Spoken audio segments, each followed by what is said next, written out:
Hello दोस्तों, कैसे हैं आप? आशा करता हूँ अच्छे होंगे। दोस्तों, मैं मृत्युंजय दास स्वागत करता हूँ आपका अपने यूट्यूब चैनल नेचर मैनिएक्स पे, जहां आपको मिलेंगी नेचर से जुड़ी हुई खबरें। दोस्तों, जैसा कि आप नदियों की कुछ बेसिक इंपॉर्टेंट बातें तो जानते ही हैं, जैसे कि नदियां जो हैं वो एक हमारे इन्वायरमेंट में वाटर रिसोर्सेज का बहुत बड़ा हिस्सा है, अहम हिस्सा है। इस पे होने वाले अच्छे और बुरे प्रभाव कहीं ना कहीं हमारे जीवन में भी अच्छे और बुरे प्रभाव डालते हैं। इसीलिए दोस्तों, आज हम इससे जुड़े कुछ इम्पोर्टेंट फैक्ट, कारण और प्रभाव के बारे में बात करेंगे, और इससे हम यह भी जान पाएंगे कि हम अपनी दुनिया में नदियों की क्या हालत कर रहे हैं और नदियों के प्रदूषण को रोकने के लिए हमारे देश और साथ ही पूरी दुनिया में क्या क्या कदम उठाए जा रहे हैं। दोस्तों, जैसा कि पहली वीडियो में आप सबसे मैंने नदियों के बारे में बात कर अपनी भारत देश की सबसे लोकप्रिय नदी गंगा जी के बारे में कुछ बातें की थी, जिसमें मैंने उनसे जुड़ी कुछ जियोलॉजिकल और माइथोलॉजिकल फैक्ट के बारे में बात किया था। अगर आपने मेरा वो वीडियो नहीं देखा है तो कृपया कर उस वीडियो को देखें। मैं ऊपर आई बटन पे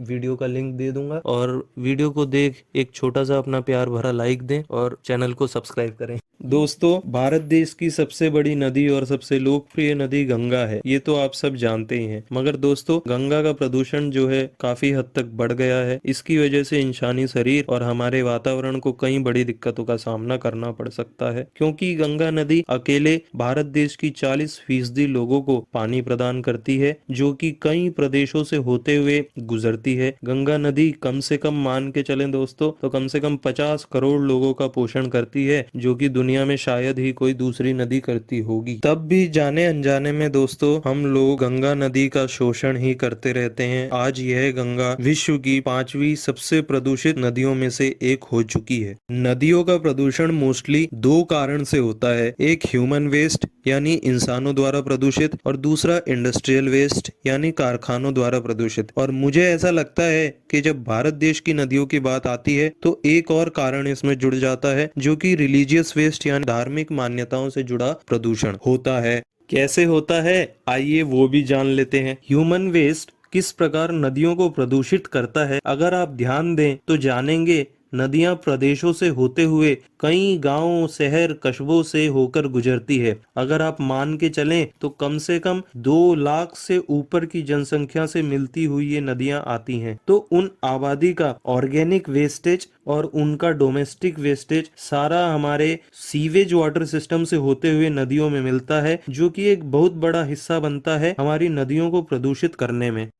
आइए अब देखते हैं कि कैसे उद्योगों के कारखानों से निकला हुआ प्रदूषण पानी को प्रदूषित और विषैला बनाता है। गंगा नदी के किनारे पे बसे शहर हैं जो कि उद्योग में बहुत तेज हैं, पर उनके कारखानों से निकलने वाला प्रदूषण भी कुछ कम नहीं।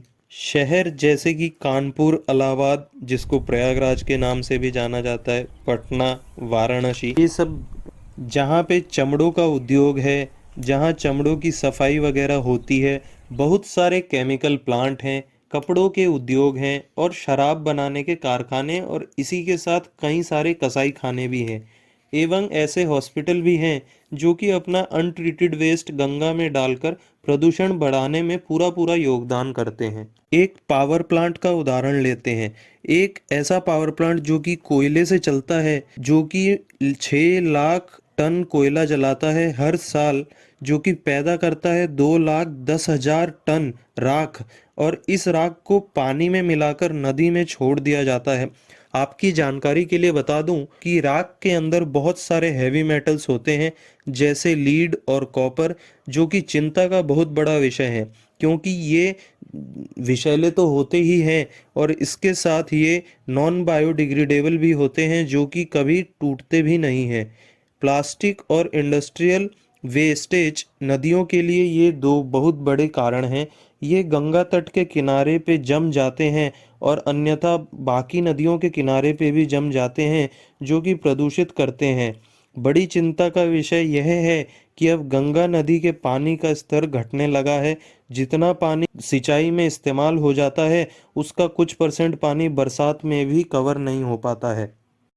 और तीसरा कारण जो कि मुझे ऐसा लगता है कि कहीं ना कहीं हम भी गंगा का या नदियों को प्रदूषित करने में अपना योगदान दे रहे हैं, वो है हमारी धार्मिक प्रथाएं जो नदियों से जुड़ी हुई हैं। जैसा कि आपको बताऊं, तकरीबन कम से कम सालाना 70 लाख लोग गंगा तट पर आते हैं, वो भी अलग अलग कार्यों से। हो सकता है आंकड़े और भी ज्यादा हों, पर बात यह है कि यहाँ लोग अगर नहाने भी अलग अलग तट पर आते हैं तो अनगिनत लोग खाने पीने की चीजें इस प्रकार नदी में छोड़ जाते हैं। गंगा तट के किनारे सालों साल कहीं लाख शव जलते हैं और कई अधजले शवों को तो यूं ही पानी में छोड़ दिया जाता है। हमारे कई ऐसे पर्व हैं जिसमें विसर्जन आदि की क्रियाएं होती हैं, जिसमें लोग कई प्रकार से जाने अनजाने में प्रदूषण में सम्मिलित हो जाते हैं।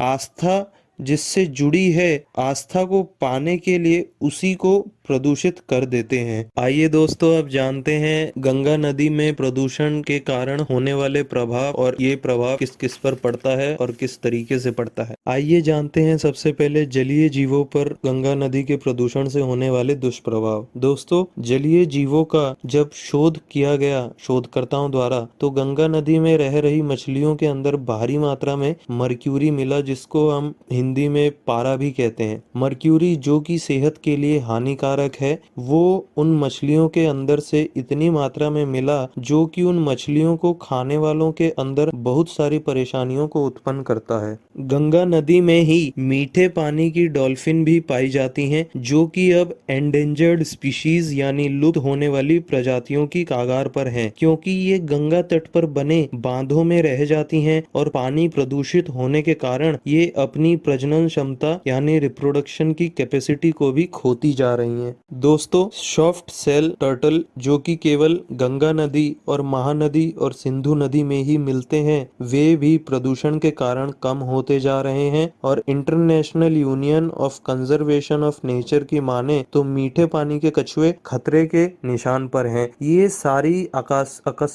सारी परिस्थिति नदी में होने वाले प्रदूषण के कारण ही पैदा हो रही हैं। नदी के प्रदूषित होने पर जंगली जीवों पर इस प्रकार से दुष्प्रभाव पड़ता है कि जो भी जंगली जीव जंतु नदी पर निर्भर करते हैं, उन सबके अंदर नदी से वो सारी बीमारियां, वो सारा प्रदूषित पानी के द्वारा उनके अंदर जाता है और उनसे फिर आगे ये सब संक्रमित होता है और ऐसे करके बहुत सारी बीमारियां हो सकती हैं जो कि किसी भी एक जानवर के समुदाय को खत्म करने में भी सक्षम है।